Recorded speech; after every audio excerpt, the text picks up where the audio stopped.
जे उरे ते ना जीत का गए ना ने तरियां खाली रह जानी सारी सारेंगे की। हम नहीं कहते महापंचायत ना करो, जरूरी आ, बहुत जरूरी आ, लोगों को इकट्ठा करना बहुत जरूरी आ, पर हम यो भी चाह भी 2 दिन महापंचायत करो, तीसरे दिन यहाँ संयुक्त मोर्चे की मीटिंग होनी चाहिए सारी जथेबंदियां की। जो हमारी कहीं कमी है, हमारी बातचीत नहीं हो रही है, कहीं ना कहीं हम वो प्रेशर बना नहीं पा रहे सरकार के ऊपर। हम यूं ना करे करो भी 40 बंदे एक कमरे के मां फैसला ले करो, इनकी भी भावना सुने करो, जोन से लोग बीचों बैठे हैं इनके बीच में घूमे करो, बथेरी बातें सुनने में माया।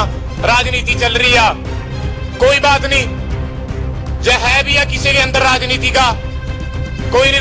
कल नूं राजनीति भी थानू राजनेता भी बनावांगे, पर राजनेता भी तो जदी बनांगे जे उरे जीत का जाएंगे। जे अज हम उनके ना खड़े ना जोन से अगे गिरफ्तारियां होने लग रही, कल नूं हाथ थारे गाना अभी बड़ा लीडर के जोन से केस होया हुआ, फिर खड़ता थारे गैल भी कोई नहीं। 26 तारीख का हमारा लीडरशिप फेलियर था, बाद में यूथ बगैर थी सारी की सारी, बुलाए क्या कहते बड़े बड़े सारे बयान देख रहे थे, दिल्ली दपनिया ये कर देंगे वो कर देंगे। वाहेगुरु जी का खालसा, श्री वाहेगुरु जी की फतेह। वैसे तो जी मैं अपवादी अपनी भाषा आ, वैसे तो कोई मैं बहुत बड़ा बुलारा है नहीं, कोई गलती सलती हो जा तो माफ कर दियो, बहुत अच्छे बुलारे अच्छी बात आपको बताएगा। जहां मैं तो कुछ अपने मोर्चे के रिलेटेड जो लोगों के बीच में भाव बनाया उसनु थोड़ा सा आपके सामने साझा करना आया, उस पर जरूर ध्यान दियो। उतार चढ़ाव आते रहा जी आंदोलन के अंदर, अपने वाले आंदोलन के अंदर भी आया था। अपना दूसरा पड़ाव दोबारा स्टार्ट हो गया आंदोलन का, पहला वाला था लोग घूमगा चले जाए घर दे, कोई नहीं तकड़े होगा बैठे हैं, जितने भी आए सारे तकड़े होगा बैठे हैं। दूसरा पड़ाव आ, पूरा डटका खड़े हैं सारे, पूरे मजबूत होगा खड़े हैं सारे, संयुक्त मोर्चे की गैल खड़े हैं, पूरी दिल जान ते गैल खड़े हैं। पर इब जरूरत है संयुक्त मोर्चे नू तकड़े होने की। तकरीबन 1 महीना हो गया, 22 तारीख को अपनी लास्ट बात हुई थी सरकार गैल, तकरीबन 1 महीना होने वाला आ, बात बंद हुई भी आ। 26 तारीख के बाद सिर्फ 2 संयुक्त मोर्चे की मीटिंग हुई ने। बात मैं कल पिछली स्टेज पर बोल गया, वो भी अपने किसान भाई है, वहां भी अपनी माया बैठिया, उधर भी गेड़ा रखे करो, वो सारे अपने 2 मीटिंग हुई संयुक्त मोर्चे की 26 तारीख के बाद। हम नहीं कहते महापंचायत ना करो, जरूरी आ, बहुत जरूरी आ, लोगों को इकट्ठा करना बहुत जरूरी आ, पर हम यो भी चाह भी 2 दिन महापंचायत करो, तीसरे दिन यहां संयुक्त मोर्चे की मीटिंग होनी चाहिए सारी जथेबंदियां की, ताकि सरकार नू 7-5 पड़ी रहा भी हाँ वहां रणनीति बन रही है, वहां सी संयुक्त मोर्चे की मीटिंग हो रही है, उनकी रणनीति बन रही है। यो हमारी कहीं कमी है, हमारी बातचीत नहीं हो रही है, कहीं ना कहीं हम वो प्रेशर बना नहीं पा रहे सरकार के ऊपर जिसकी जरूरत आ आपां नू। एक होर बेनती है जथेबंदियां नू सारियां नू, यहां 40 लाख बंदा बैठा है,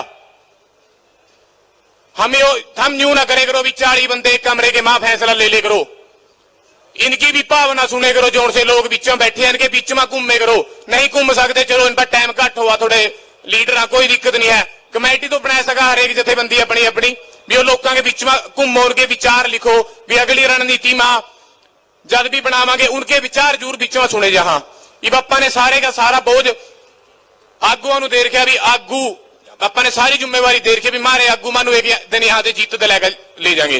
बथेरी बातें सुनने में माया, राजनीति चल रही है, कोई बात नहीं, जो है भी है किसी के अंदर राजनीति का कोई नहीं।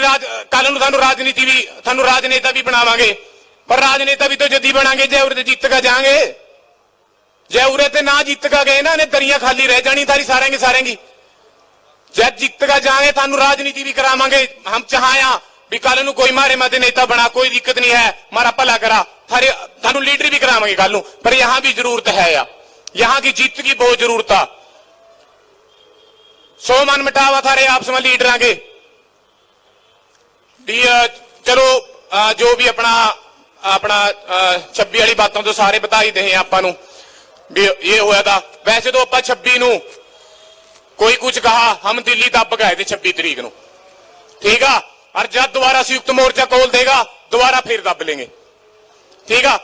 अपने कुछ भाई अरेस्ट हो गए, चलो संयुक्त मोर्चा बहुत अच्छे अच्छे काम भी कर रहा, कुछ भाई अपने आगे 10 भाई में भी आ जाएंगे, पर जो उनसे अगले जिनकी गिरफ्तारियां के नोटिस आ रहे हैं, जिन पर दोबारा नाम रख दिए या जिन्होंने पीछे गिरफ्तार कर रहे हैं, क्या अज हमारा उनके खड़ने का स्टैंड नहीं बनता? हमारा स्टैंड बना उनके खड़ने का। जे अज हम उनके ना खड़े ना जोन सी अगर गिरफ्तारियां होने लग रही, कल नू हाथ थारे गा अभी पड़ागा लीडर के जोन से केस होया वाया, फिर खड़ता थारे गैल भी कोई नहीं। तो अज भी टाइम आ, पूरे डट का उनके गैल खड़ो, जोन सा भी भाई मारे अंदर आ, काम जरूर कर रहे हैं पीछा, पर होर मजबूत होगा करने की जरूरत है। हमारे पास इतनी ताकत आ, क्या हम उन्होंने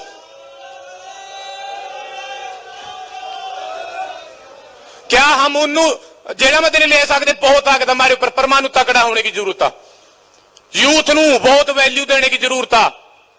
मैं फिर ठोक का कह रहा, मैं पहले भी कहूंगा 26 तारीख का हमारा लीडरशिप फेलियर था, बाद में यूथ बगैर थी सारी की सारी, बुलाए क्या कह कहते बड़े बड़े सारे बयान देख रहे थे, गिल्ली दबनिया ये कर देंगे वो कर देंगे, पर बाद में आएगा 24 तारीख नू, क्या जरूरत थी मानू पुलिस गैल मीटिंग करने की?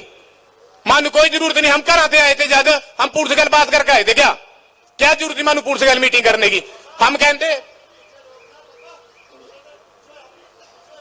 ओ नहीं ओ बाबा जी बैठ जाओ, कोई जरूरत नहीं थी मानू मीटिंग करने की पुलिस गैलो।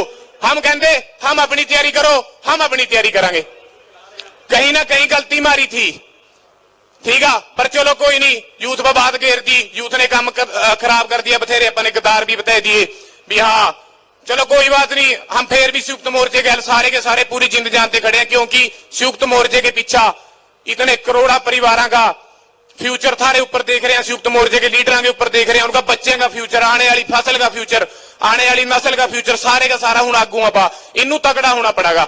और थानू भी बेनती करा सारे सारी जहां तक भी बात जा रही है, सारे पंटाल माए करो, इस संयुक्त मोर्चे के गैल खड़ने का हमारा फर्ज बनाया, ठीक है। यो जीत बहुत जरूरी है, उरते जीत का जाएंगे जद अगे जाएगा सारा, यो आने वाला अपना नस्ल बचाएगी, अपनी फसल बचाएगी, जो भी सिस्टम आने वाले टाइम में चलेगा, उरे की जीत कह लो। इस जीत के ऊपर हमारा सबसे ज्यादा फोकस होना चाहिए। हम गैल खड़े हैं, कल्ला कल्ला बंदा, कल्ला कल्ला जहां भी देश का किसान है, सारे संयुक्त मोर्चे गैल खड़िया, पर संयुक्त मोर्चे के लीडरों भी जहां होर तगड़े होना पड़ेगा, करड़े फैसले लेने पड़ेंगे, ताकि आप सरकार के ऊपर प्रेशर बना सका, क्योंकि जब भी वो मसला हल होगा, जो टेबल टॉक के ऊपर होगा, तो मन वो प्रेशर बनाना पड़ेगा सरकार के पास। हम सारे फैसले का सम्मान कराया, कल रेल रोको प्रोग्राम भी है संयुक्त मोर्चे का दिया हुआ, वहां भी मानू एक और प्यार का अपन एक कल मिसाल पैदा करनी है भी जहां भी रेल रोकांगे वहां जो से भी यात्री हैं, उनके पास लंगर का प्रबंध होना चाहिए, उनके पास पानी का प्रबंध होना चाहिए, उनके पास मेडिकल का प्रबंध होना चाहिए भी कल कदी मानो जो मीडिया ही दिखा दे इन्हें लोग तंग कर दिए रेला रोक का। बाकी करड़े फैसले लेने की जरूरत है, यहाँ से जीत का जाएंगे जा जाएगा, अपने आने वाली नस्ल बचेंगी। बाकी कोई भी गलती सलती होगी होगा तो उस भी चमन माफ करियो। वाहे गुरु जी का खालसा, श्री वाहे गुरु जी की फतेह।